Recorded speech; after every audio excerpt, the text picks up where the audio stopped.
নমস্কার সবাইকে, আমার আরেকটি নতুন ভিডিওতে আপনাদের সকলকে ওয়েলকাম। আমার আজকের রেসিপি হলো চিজি পনির পরাঠা। তার জন্য এখানে সবার প্রথমে আমি আটা বের করে নিয়েছি এবং আটার মধ্যে নিজেদের স্বাদ অনুসারে একটুখানি লবণ দিয়ে নিতে হবে। তারপর লবণ এবং আটাটাকে ভালোভাবে মিশিয়ে নিতে হবে এবং আটাটাকে এমনভাবে মেলাতে হবে আজকে যাতে আটাটা খুব সফট হয়। তার জন্য সবার প্রথমে আমরা এখানে তারপর জল দিয়ে দিলাম এবং জল দিয়ে ভালোভাবে আস্তে আস্তে আটাটাকে মিক্সড করে নিতে হবে এবং আটাটা ভালোভাবে মেশানো হয়ে গেলে তারপর আটাটাকে ওপরে ভালোভাবে একটুখানি তেল দিয়ে আটাটাকে অন্তত 15 থেকে 20 মিনিটের জন্য রেস্টে ছেড়ে দিতে হবে। তারপর এখানে আরেকটা পাত্র নিয়ে তার মধ্যে গ্রেটেড পনির দিয়ে দিলাম এবং গ্রেটেড পনির দেওয়ার পরে এখানে আমি যতটা পরিমাণ নিয়েছি এটা হচ্ছে 100 গ্রাম পনির এবং 100 গ্রাম পনিরে আমার হচ্ছে 5টা পরোটা হবে। তারপর এক এক করে সব দিয়ে দিলাম। তারপর হচ্ছে ধনেপাতা কুচি, লঙ্কা কুচি, আদা কুচি, তারপর গোটা জিরে, রাঁধুনি এবং তারপর এক এক করে মশলা দিতে হবে। এখানে কেশরি মেথি ইউজ করেছি আমি ফ্লেভারের জন্য। তারপর হচ্ছে হলুদ, লঙ্কা গুঁড়ো, জিরে গুঁড়ো আর হচ্ছে ধনে গুঁড়ো দিয়েছি। তারপর ভালোভাবে এটাকে মিক্সড করে নিতে হবে হালকা হাতে।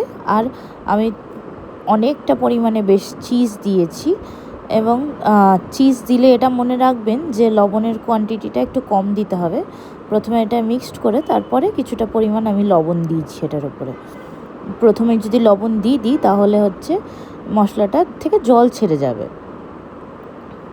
এবং তারপর ভালোভাবে সব কিছু মিক্সড করে এখানে হচ্ছে আমি এবার আটার এগুলোকে তৈরি করে নেব। এখানে 5টার পরোটা আমি রেডি করেছি গোল গোল করে। তারপর এখানে সবার প্রথমে পুরগুলো ভরে নিতে হবে ভালোভাবে। এখানে আমি আটার গুলিগুলোকে হাত দিয়ে বড় বড় করে নিয়েছি।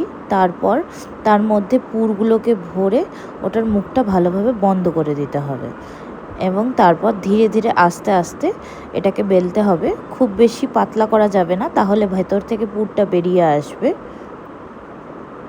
পরোটাটা বেলার সাথে সাথে আমি ওখানে তাওয়াও গরম করতে বসিয়ে দিয়েছিলাম। তারপর আপনাদেরকে শুকনো তাওয়ার মধ্যেই পরোটাটা দিয়ে দিতে হবে। প্রথমে আমরা কোনো কিছু ইউজ করব না, শুকনো পরোটাটাকেই ভালোভাবে গোল্ডেন ব্রাউন করে সেঁকে নিতে হবে। তারপর এখানে আমরা কোনো রকম অয়েল ইউজ না করে বাটার ইউজ করছি। এই বাটারটা দিয়েই ভালোভাবে পরোটাটা সেঁকতে হবে। দেখুন পরোটাটা কি সুন্দরভাবে রেডি হয়ে গেছে, কি ভালো একটা কালার এসছে। তারপর পরোটাটাকে সার্ভ করে নিয়েছি। সার্ভ করেছি আজকে আমি পরোটাটাকে রায়তার সঙ্গে আর হচ্ছে মিক্সড আচার। দেখে কি লোভনীয় লাগছে না? তারপর দেখুন পরোটাটা ওপর থেকে ভীষণ ক্রিস্পি এবং ভেতর থেকে ততটাই চিজি এবং নরম। তারপর হচ্ছে আমার এক্সপ্রেশন দেখে আপনারা বুঝতেই পারবেন না পরোটাটা কত ভালো হয়েছিল খেতে। আপনারা যদি এই রেসিপিটা ট্রাই করেন প্লিজ আমাকে জানাবেন। চলুন দেখা হবে আরেকটি ভিডিওতে। টাটা।